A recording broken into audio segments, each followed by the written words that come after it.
Pastors నమస్కరిస్తూ సభాధ్యక్షులు సోదరులు అచ్చెన్నాయుడు గారికి, పెద్దలు నారా చంద్రబాబు నాయుడు గారికి, సోదరులు పవన్ కళ్యాణ్ గారికి, వేదిక ముందున్నటువంటి భారతీయ జనతా పార్టీ, తెలుగుదేశం, జనసేన ప్రజలచే ఎన్నుకోబడినటువంటి మీ అందరికీ పేరు పేరున ముందుగా నా నమస్కారాలు నేను తెలియజేస్తున్నాను. అనూహ్యమైనటువంటి విజయాన్ని మనం సాధించడం జరిగింది. పవన్ కళ్యాణ్ గారు మాట్లాడుతున్నటువంటి సందర్భంలో తెలియజేశారు.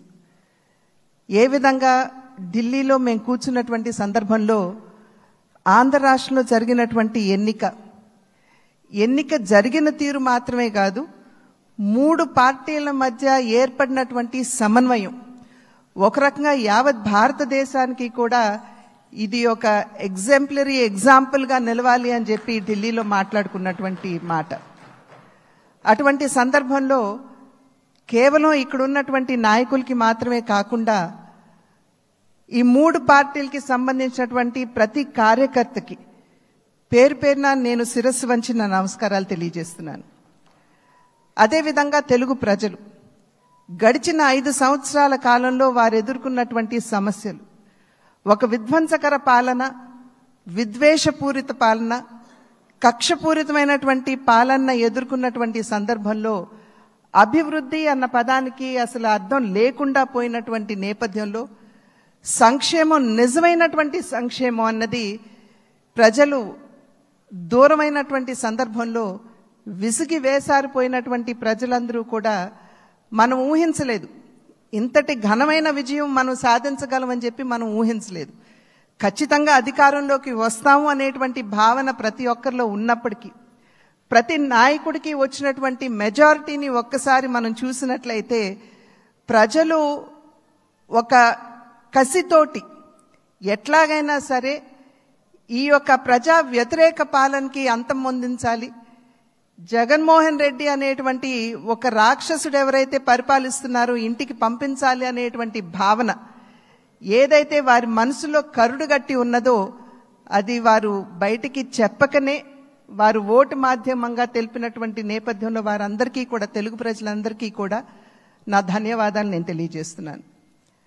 ఒక పక్క అనూహ్యమైనటువంటి విజయం అని చెప్పి మనం అందరం చాలా సంతోషపడినప్పటికీ, రెండవ పక్కన మనం ఈ విజయం నుండి నేర్చుకోవాల్సినటువంటి పాఠాలు కూడా ఉన్నాయి అని చెప్పి గ్రహించవలసినటువంటి అవసరం ఉన్నది అని చెప్పి గట్టిగా విశ్వసిస్తున్నాను నేను. ఎందుకంటే ఎప్పుడైతే రాష్ట్ర అభివృద్ధిని మనం పట్టించుకోకుండా ప్రజల్ని నిజమైనటువంటి సంక్షేమానికి ఎప్పుడైతే మనం దూరం చేస్తామో, మాకు తెలుసు ఏ విధంగా నిర్ణయం చేయాలి అని చెప్పి ప్రజలు ఈ ఎన్నికల్లో ఓట్ల మాధ్యమంగా వారు మనకి ఒక హెచ్చరిక ఇచ్చారు అని చెప్పి నేనైతే భావిస్తున్నటువంటి నేపథ్యం. కనుక ఈ యొక్క అనూహ్యమైనటువంటి విజయాన్ని, ఈ పరిణామాన్ని మనం గెలిచాము, అధికారంలోకి వచ్చాము అనేటువంటి భావన కన్నా ప్రజాహిత పాలనని, సుపరిపాలనని ఏ విధంగా ప్రజలకు అందించాలి అనేటువంటి విషయం మీద ఖచ్చితంగా మనం అందరం కూడా దృష్టి కేంద్రీకరించవలసినటువంటి ఆవశ్యకత చాలా ఉంది. ఆ సందర్భంలో ఈ 3 పార్టీల యొక్క కలయిక, ఒక్కసారి 3 పార్టీల యొక్క ఆలోచన విధానాన్ని కనుక మనం తరిచి చూసినట్లయితే, భారతీయ జనతా పార్టీ ఆది నుండి కూడా, ఎప్పుడైతే భారతీయ జనతా పార్టీ ఏర్పడిందో ఆనాటి నుండి కూడా సబ్కే సాత్ సబ్కా వికాస్ అనేటువంటి ఒక సంకల్పంతో ముందుకు వెళ్తున్నటువంటి వైనం మనందరికీ తెలుసు. అదేవిధంగా నందమూరి తారక రామారావు గారు తెలుగుదేశం పార్టీని స్థాపిస్తున్నటువంటి సందర్భంలో సమాజమే దేవాలయం, పేదవాడే దేవుడు అనేటువంటి ఒక విశ్వాసంతో ప్రజల మధ్యకు వచ్చినటువంటి నేపథ్యం. అదేవిధంగా జనసేన ఆవిర్భావం చూసినా కూడా సమాజంలో ఎక్కడైనా సరే పేదవాడికి, సాధారణ పౌరుడికి గనక అన్యాయం జరిగినట్లయితే గళం విప్పి ప్రశ్నిస్తాము అంటూ ముందుకు వచ్చినటువంటి నేపథ్యం.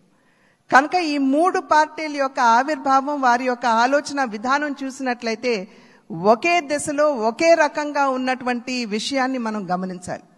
అంటే సమాజంలో ఉన్నటువంటి సాధారణ పౌరుడికి న్యాయం చేయాలి, పేదవాడికి నిజమైనటువంటి సంక్షేమాన్ని అందించాలి అనేటువంటి లక్ష్యం ఈ 3 పార్టీలకు ఉన్నటువంటి సందర్భంలో ఈ 3 పార్టీల యొక్క కలయిక నిజంగా ఒకంత ఆలస్యమైనా కూడా ఇది రాష్ట్రానికి చాలా అవసరమైనటువంటి కలయిక అని చెప్పి నేను భావిస్తున్నాను.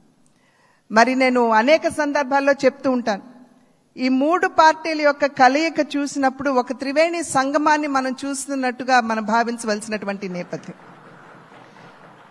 ఒక పక్క చంద్రబాబు నాయుడు గారి స్ఫూర్తి, చంద్రబాబు నాయుడు గారి యుక్తి, రెండవ పక్క నరేంద్ర మోడీ గారి స్ఫూర్తి, అదేవిధంగా పవన్ కళ్యాణ్ గారి శక్తి. ఈ మూడింటి కలయికే ఇవాళ రాష్ట్ర ప్రజల ముందు ఈ యొక్క అలయన్స్ గా కూటమిగా ముందుకొచ్చినటువంటి విషయాన్ని మనం అందరం కూడా గమనించవలసినటువంటి అవసరం చాలా ఉంది.